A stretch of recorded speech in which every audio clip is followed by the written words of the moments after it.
అదే RTV app వార్తల్ని క్షణాల్లో చదివే అవకాశం ఉంటుంది. ఒక న్యూస్ పేపర్, ఒక టెలివిజన్ ఛానల్ మీ చేతుల్లో ఎప్పుడు ఉంటాయి. ప్రస్తుతం పాత బస్తీలో కాటన్ సర్చెస్ అయితే జరుగుతున్నాయి. హై అలర్ట్ అయితే గత కొన్ని రోజుల క్రితం నుంచి కూడా ప్రకటించారు. అనుమతి లేకుండా ఎవరు కూడా పాకిస్తాన్కి సంబంధించిన వ్యక్తులకు ఎవరు కూడా ఆశ్రయం ఇవ్వద్దు అంటూ కూడా పూర్తిగా క్లియర్గా చెప్పిన ఆంక్షలు కూడా పెట్టడం జరిగింది. ఒకవైపు 14 వీసాస్ మాత్రం రద్దు అయ్యాయని కూడా తెలుస్తుంది. ఒకవైపు 3 ఏళ్ల జైలు శిక్ష ఎవరైనా సరే ఆదేశాలు తిరస్కరిస్తే అని కూడా క్లియర్గా తెలుస్తుంది. 14 రకాల వీసాలు అంతా కూడా రద్దు చేస్తున్నారు. వీళ్ళంతా కూడా వెంటనే వెళ్ళిపోవాలంటూ కూడా సెంట్రల్ క్లియర్గా చెప్పడం, ఆదేశాలు ఇవ్వడం కూడా జరిగింది. మరోవైపు బిజినెస్, ఫిలిం, జర్నలిస్ట్, ట్రాన్సిట్, అదే కాకుండా కాన్ఫరెన్స్కి సంబంధించిన విజిటింగ్ వీసాలు, లేదంటే మైగ్రేట్స్, గ్రూప్ టూరిస్టులు, వీళ్ళంతా కూడా ఈ వీసాలంతా కూడా 27కే మాత్రం వెళ్ళిపోవాలంటూ కూడా ప్రభుత్వం క్లియర్గా ఆంక్షలు ఇచ్చింది. మెడికల్ వీసాలో ఉన్న వాళ్ళు మాత్రం ఖచ్చితంగా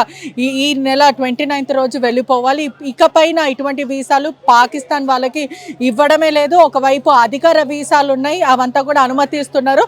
వాళ్ళపైన కూడా వేటు పడే అవకాశాలు అయితే చాలా మటుకు కనిపిస్తున్నాయి. లాంగ్ టర్మ్ వీసాకి మాత్రం ఎటువంటి ఆంక్షలు లేవని కూడా తెలుస్తుంది. పాకిస్తాన్ నుంచి వచ్చే మైనారిటీకి దేశం నుంచి అయితే అనుమతిస్తున్నారు మన దేశానికి తెలుస్తుంది.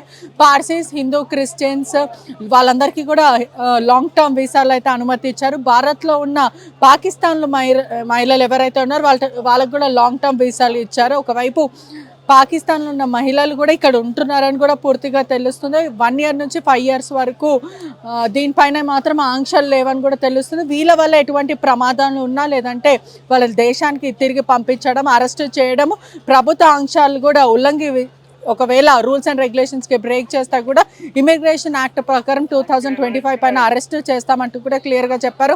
అదే కాకుండా 3 ఏళ్ల వరకు జైలు శిక్ష పడే అవకాశాలు ఉన్నాయని కూడా మొత్తం మీద తెలుస్తుంది. ప్రస్తుతం మాత్రము పాత బస్తీలో కాకుండా పలు చార్మినార్ ఏరియాలు కూడా కాటన్ సర్చెస్ అయితే జరుగుతుంది. ఇప్పటికే 4 రోజుల్లో మాత్రం 539 మంది వరకు పాకిస్తాన్ వాళ్ళు మాత్రం ఇక్కడ నుంచి వాళ్ళ దేశానికి వెళ్ళిపోయారు. పార్క్ నుంచి 850 మంది భారతీయులు మాత్రం ఇక్కడ ఇండియాకు వచ్చేస్తున్నారు. అక్కడ వాళ్ళు ఇక్కడ వాళ్ళు అక్కడికి వెళ్ళిపోతున్నారు.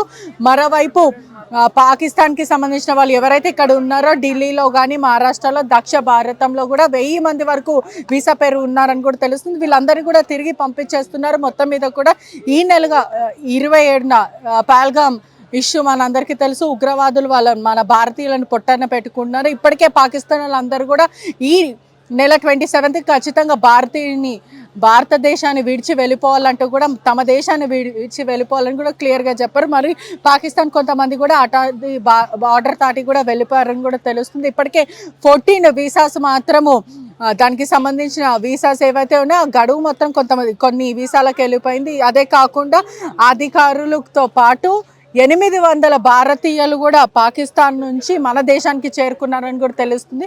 ఈ నెల 27th మంది ఇప్పటికే చూసుకుంటే కూడా క్లియర్గా అనేక మంది పార్క్ నుంచి అటారీ బార్డర్ దాటి వెళ్ళిపోయారు. ఇప్పటికే 800 మంది వరకు ఇక్కడ నుంచి వెళ్ళిపోయారని కూడా తెలుస్తుంది. 9 లక్షల మంది పాకిస్తాన్లు కూడా మన దేశంలో ఉన్నారని కూడా మొత్తం మీద అయితే తెలుస్తుంది.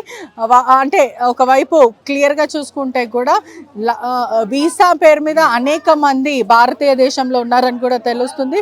ఢిల్లీలో 5,000 మంది, మహారాష్ట్రలో 5,000 మంది, దక్షిణ భారతదేశంలో 1000 మంది ఉన్నారని కూడా తెలుస్తుంది. పాకిస్తాన్తో పూర్తిగా చూసుకుంటే కూడా బార్డర్కి ఉన్న పంజాబ్, ఇవన్నీ కొన్ని ఏరియాస్ అంతా కూడా దాంట్లో అనేక మంది ఉన్నారని కూడా తెలుస్తుంది.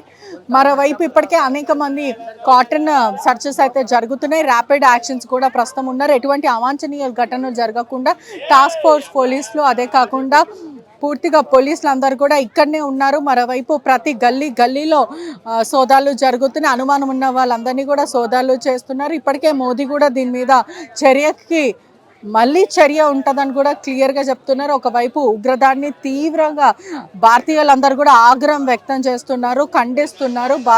ఒకవైపు బాధితుల కుటుంబాలకి కూడా న్యాయం చెయ్యాలంటూ కూడా భారతీయులు ప్రశ్నిస్తున్న పరిస్థితి కనిపిస్తుంది. ఏదేమైనప్పటికీ కూడా ప్రస్తుతం ప్రతి హోల్ సిటీలో గల్లీకి కాటన్ సెర్చెస్ అయితే జరుగుతున్నాయి. ర్యాపిడ్ యాక్షన్ ద్వారా వాహనాలందరూ కూడా ఎక్కడ పడితే అక్కడ కూడా పోలీసులు మోహరించారు. అదే కాకుండా పలు సెన్సిటివ్ ఏరియాస్ అయినప్పటికీ కూడా చార్మినార్ లాంటి ఏరియాస్ పక్కనే గుడులు ఉండడం ఇవన్నీ కూడా అండర్ కంట్రోల్లో ఉన్నాయని కూడా తెలుస్తుంది. పోలీస్ స్టేషన్ కూడా పక్కనే ఉంది కాబట్టి ఎటువంటి అవాంఛనీయ ఘటన జరగకుండా పాకిస్తాన్ పౌరులు ఎవరైతే ఇక్కడ ఉన్నారో వాళ్ళందరికీ కూడా వీసాలు క్యాన్సిల్ చేసి పూర్తిగా రద్దు చేసి వాళ్ళని తిరిగి తమ దేశానికి వెళ్ళిపోమని ఇప్పటికే సెంట్రల్ ఆదేశాలు ఇచ్చింది. ఎవరైతే ఇల్లీగల్గా ఉండాలని ప్రయత్నించినా లేకపోతే పాకిస్తాన్ పౌరులకు ఎవరైనా ఇక్కడ ఆశ్రయం ఇచ్చినా వాళ్ళపైన ఖచ్చితంగా చర్యలు తీసుకుంటాం, అరెస్ట్ చేస్తాం, 3 సంవత్సరాల జైలు శిక్ష కూడా ఉంటుందంటూ కూడా క్లియర్గా చెప్పిన పరిస్థితి కనిపిస్తుంది. మొత్తం మీద కూడా గత కొన్ని రోజుల నుంచి చూస్తుంటే కూడా ఏదైతే కాశ్మీర్లో జరిగిన ఉగ్రదాడికి మొత్తం భారతదేశం అంతా కూడా కన్నీరుగా విలపించారు. అక్కడ తుపాకీ పేలితే ఇక్కడ భారతీయుల్లో కంటి చుక్క వచ్చిందనే చెప్పొచ్చు. మరోవైపు చూసుకుంటే కూడా భారతీయులందరూ కూడా ఎవరైతే పాకిస్తాన్లో ఉన్నారో వాళ్ళందరూ కూడా తిరిగి వచ్చేస్తున్నారు. శంషాబాద్ ఎయిర్పోర్ట్ అంతా కూడా కిటకిటలు ఆడుతుంది. ఒకవైపు ఎవరైతే పాకిస్తాన్లో ఉన్న భారతీయులందరూ తిరిగి వచ్చేస్తున్నారు. ఇండియాలో ఉన్న పాకిస్తాన్ వాళ్ళు అందరూ కూడా తమ దేశానికి తిరిగి వెళ్ళిపోతున్న పరిస్థితి కనిపిస్తుంది. మొత్తం మీద కూడా హైదరాబాద్ అంతా కూడా హై అలర్ట్ అనే చెప్పొచ్చు. Cameraman విజయ్తో పెట్రిషా reporting RTV Hyderabad. మరిన్ని వీడియోస్ కోసం ఛానల్ ని సబ్స్క్రైబ్ చేయండి. లేటెస్ట్ అప్డేట్స్ కోసం వాట్సాప్ ఛానల్ ని ఫాలో అవ్వండి. ఆ లింక్ డిస్క్రిప్షన్ లో ఉంది.